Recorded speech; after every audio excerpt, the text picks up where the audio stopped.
राम राम दोस्तों, जय बाबा नीम करोली महाराज जी की। आशा है कि आपके ऊपर भी बाबा नीम करोली जी का अपार कृपा होगी। आपके घर परिवार में सभी कुशल मंगल हो, यही मैं मंगल कामना करता हूँ मेरे प्रभु श्री राम जी से, हनुमान जी से, बाबा नीम करोली महाराज जी से। दोस्तों, आज का ये पाठ, आज 2 सितंबर है और आज मेरा प्रस्थान है बाबा नीम करोली जी के कैंची धाम साइकिल यात्रा। सभी भाइयों से हाथ जोड़कर प्रार्थना है कि जिस रूट से मैं जाऊंगा मैं बताता रहूंगा। फिलहाल गांव में से ठिकाना से मैं बुढ़ाना वाले रूट से जाऊंगा, बुढ़ाना, खतौली और वहाँ से बिजनौर आज शाम का पड़ाव करने की सोची है मेरे भाइयों।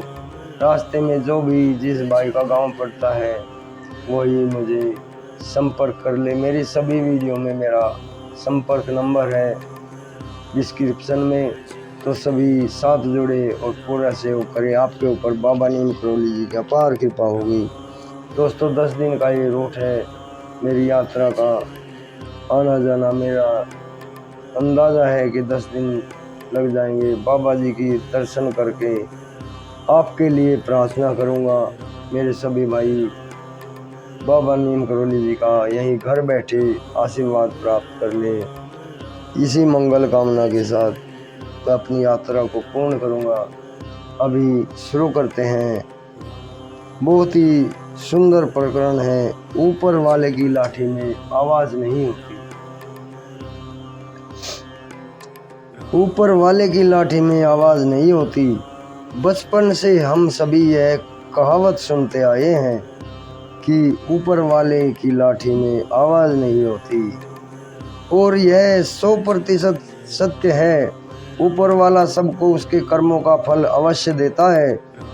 कोई गलत काम करके थोड़ा समय या बहुत वर्षों तक आदमी प्रसन्न होता रहता है कि उसने साम दाम दंड भेद द्वारा अपना सब कुछ पा लिया, जिस पर उसका नैतिक रूप से कोई अधिकार भी नहीं था। उसने सब कुछ कर लिया, सुख पा लिया है, लेकिन किसी का हक मारे यह ईश्वर को मंजूर नहीं। कोई भी गलत कार्य चाहे जिससे हो, इंसान की अदालत से वह आदमी रिहा हो जाए, परंतु ईश्वर की अदालत से वो रिहा नहीं हो सकता। वहाँ उसे दंड मिलना जरूरी है। तो दोस्तों, ये बहुत ही अच्छा प्रकरण है। इसके एक कहानी सुनाता हूँ। इसका एक ज्वलंत जीवंत उदाहरण आपके सम्मुख रख रहा हूँ, जो कि मैंने अपने एक परिचित से सुना था। एक व्यक्ति की एक विधवा बहन थी जिसके बच्चे बहुत छोटे थे। 3 बच्चे थे, तीनों की उम्र 10 वर्ष से कम थी। ऐसे में वह हर काम के लिए अपने भाई की सहायता लेने लगी और भाई की मदद से ही वह अपने पैसों का निवेश करती थी। यहाँ पर मैं बहन को उसके परिवर्तित नाम, बदले हुए नाम मधु, और भाई को उसके बदले हुए नाम मोहन से संबोधित करूँगा। मधु ने सोचा कि वह एक मकान खरीदकर उसे किराए पर उठा दे तो उसको बैंक में पड़े हुए धन से ज़्यादा आमदनी हो जाएगी। उसने अपनी योजना अपने भाई मोहन को बताई। मोहन ने एक मकान ढूंढकर उसे खरीद लिया और उसके साथ जाकर मधु मकान खरीद आई। हर जगह वकील से मोहन ने बात की। मधु ने केवल हस्ताक्षर के अलावा कुछ नहीं किया। ऐसा नहीं था कि वह पढ़ी लिखी नहीं थी। उसको अपने भाई पर अत्यधिक विश्वास था, इसलिए उसने उन कागजों को पढ़ने की जरूरत नहीं समझी थी। कुछ वर्षों तक तो उसको पता ही नहीं चला था कि मकान किसके नाम पर है और किसका है।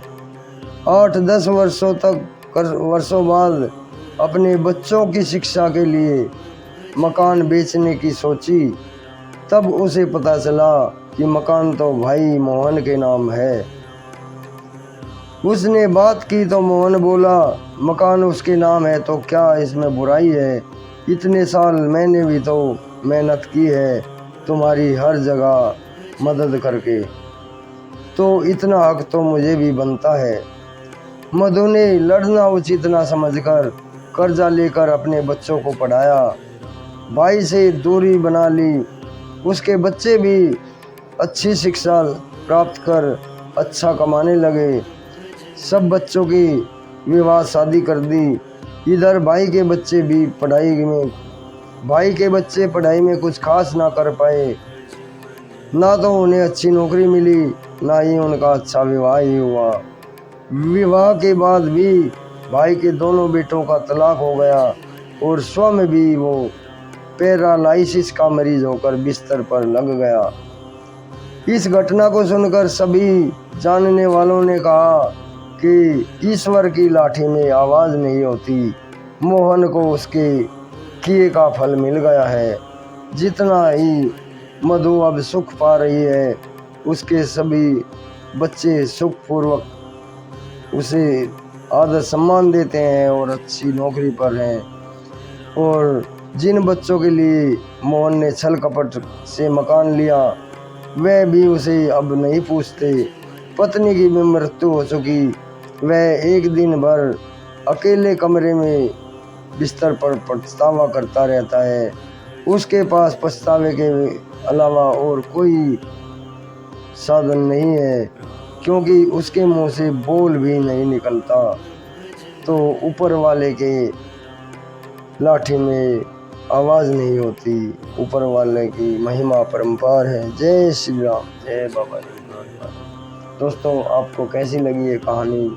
ऊपर वाले की लाठी में आवाज़ नहीं होती। सभी सुखी रहें, इसी मंगल कामना के साथ आज ये बाबा नीम करौली जी के कैंची धाम की यात्रा शुरू कर रहा हूँ। सभी भाई सहयोग दें, यही मेरी प्रार्थना है, यही मेरी उम्मीद है कि मेरे सभी भाई पूरा सहयोग देंगे। जय बाबा नीम करौली महाराज।